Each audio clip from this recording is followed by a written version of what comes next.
The whole social media game is shifting. If you rely on content to fuel your business or your personal brand and you don't keep up, you're gonna have a problem. And most creators don't realize it yet because they're following advice that worked in 2024. So in this video, I'll show you the biggest changes I've observed and exactly how to play the new content game to not get buried in 2026. Now, I know that because I'm basically locked here in my room the whole day, working hands-on with creators and businesses. In the last year, I've actually helped them grow 5.6 million followers and more than 2 billion views. And what's working, especially on Instagram and with short-form content right now, is completely different from what you're used to. So first of all, authenticity is the major driving factor in multiple areas. Just not the way you think, because AI can basically fake everything right now and people are getting aware of this. And if you just look back 1 year, people saying, well, the AI revolution is coming for you and for your jobs and for content creators and for everyone out there. Yeah, it's kind of true in a way, but recently I've started to notice this big shift in people really repelling anything that sounds and looks and feels like AI. The show versus tell element that made people trust you in the first place because you can actually show and prove something is actually gone. So the bar has kind of shifted from can you actually create something, right? Because everybody can right now, to can you actually make something only you can create, something that sets you apart. And I call it finding your own gap, right? Your uniqueness factor. Now, there's actually a few ways, but basically you need to find a way to stand out from the sea of copycat creators, right? Because gurus out there, they're like, well, just copy everything that works right now and you're gonna be fine. Well, not, because everything just looks and feels the same. So we naturally need to find ways to make people think, this person there is different, right? This person actually gets my attention points. For example, Alex Ramosi, who basically just came out of nowhere saying, well, I made $100 million, so now you better listen, right? And everybody started to listen naturally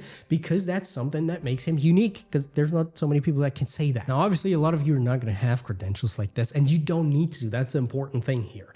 The easiest gap that I like to tell my clients is what I call the contrarian gap.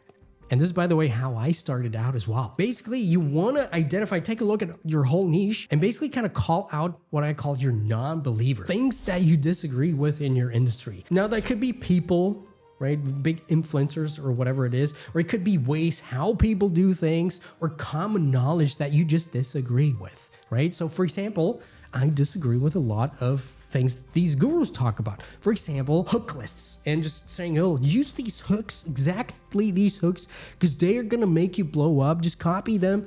I made 2 million views with these 3 hooks. And I can actually prove you why this is complete bullshit. And that's actually a big part of the new way of doing things, which is coming up with hooks that are sort of unique to you. So let me just take one of the hook lists that I got from somebody out there. I'm not going to mention names, but it's on my Explore page, actually, the first post up there. And it basically says $1 million hooks, whatever that means. But if we swipe right there, it gives us examples: fitness, real estate, business coach, stuff like that. So let's just take fitness right here.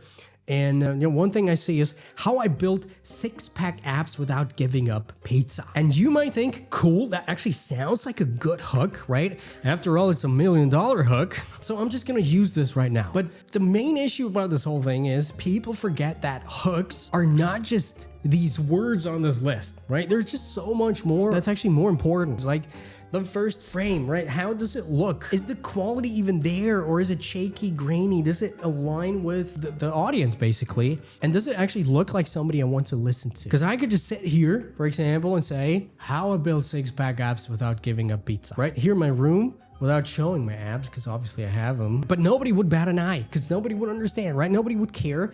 Point being, a hook is just so much more than these words on the list, right? We have text hooks, unique curiosity gaps, right? All these elements there play together, and they need to play together, first of all. And secondly, it also depends on the person who actually says this, right? Kind of talking about their own gap in a way, right? If I take a hook, if we go back to the example of Hermosi, and I just copy a hook from him, I'm not going to get anywhere because he's just at a different stage, right? People recognize him, a lot more people recognize him, and they're aware of the context instantly, right? What he's about, and he has social proof. A random person like me, like you, doesn't have these things. So inherently, hooks that might work for creator A probably don't work for creator B, and I actually have a ton of data to prove that from my clients and stuff like this. A lot of the times they don't even work even if they're in the exact same niche, because all the in-between stuff matters. Another way that's actually a pretty easy way to set yourself apart is abandoning the whole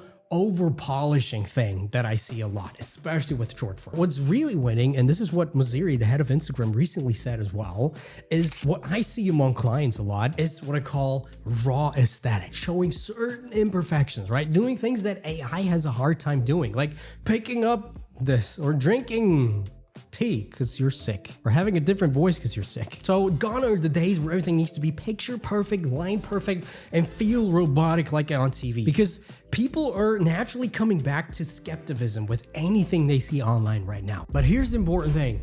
Raw does not mean lazy. It does not mean low effort content. Anti-edit actually doesn't mean less editing. That's what people usually do when they hear about the anti-edit and raw content, right? They're like, awesome, finally, right? I don't need to put in effort anymore.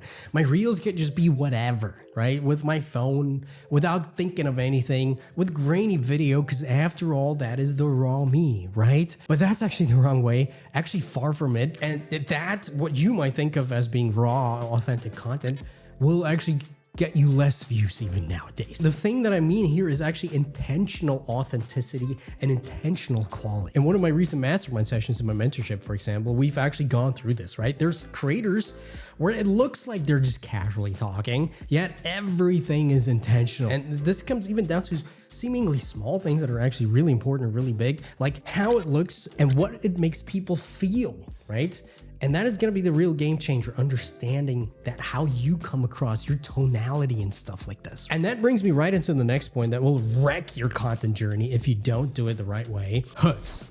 Because they don't really work like they used to. So how can you figure out the hooks that trigger your audience, right? That make people stop and remember you in a trustworthy way. And this is where the most underrated tool comes into play that Instagram actually gives us: trial reels, right? And before you're like, well, yeah, we heard about trial reels. No, you haven't. I wouldn't even call this whole strategy Trial Reels 2.0, because when they first came out, and if you don't know what trial reels are, basically you can create reels and just push them to non-followers so the algorithm finds a fresh audience for you. But when it first came out about a year ago, they were kind of used as a hack, right? So as always, people just push out a lot of them, spam them, abuse the system. Instagram has patched this obviously ever since then. You can't just copy and paste and spam trial reels over and over again, because you're gonna get banned, right? Your reach will get lowered. However, nowadays, trial reels need to be part of the bigger overarching strategy that you have. Otherwise, you're going to lose out. And if you use them the right way, and I'm going to show you in a second, they are the gateway to finding your gap, right? Your angles, the way you really speak to your audience, nobody else does, right? The way that helps you kind of stand out from everybody else. So here's a quick rundown on how to do that. First of all, you gotta find out who the people are that listen to you, right? And who your audience really is. Because if you don't know who you speak to, how are they supposed to trust and listen to you in the sea of endless creators? And to do that, basically you just need to create a vast different range of trial reels.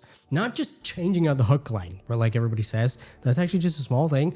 Basically change out everything. Starting from the way it looks, the angles that you use, the hook frameworks, obviously, and stuff like that. These are all the things you need to start testing religiously. And then you need to see, where do I get more engagement? Do I spot some patterns, whether that's in the saves, likes, or things blowing up, right? We have lots of clients just blowing up like that, just with trial reels. And you're gonna spot some pattern if you, especially at the beginning, spend a lot of times posting trial reels and nailing down, kind of honing in on what actually works. Because that way you get to basically reverse engineer what works without anybody knowing, right? The biggest fear that lots of you guys have, actually. And a lot of big creators and a lot of my most successful clients, from the outside, they look like they don't post, right? They post like once a month or something, but they're basically almost daily in the trenches with trial reels for that exact reason. Now, I talked a lot today, and one thing being hooks, and that's obviously one of the most important things, 90% of what makes you grow, especially in certain stages where you want to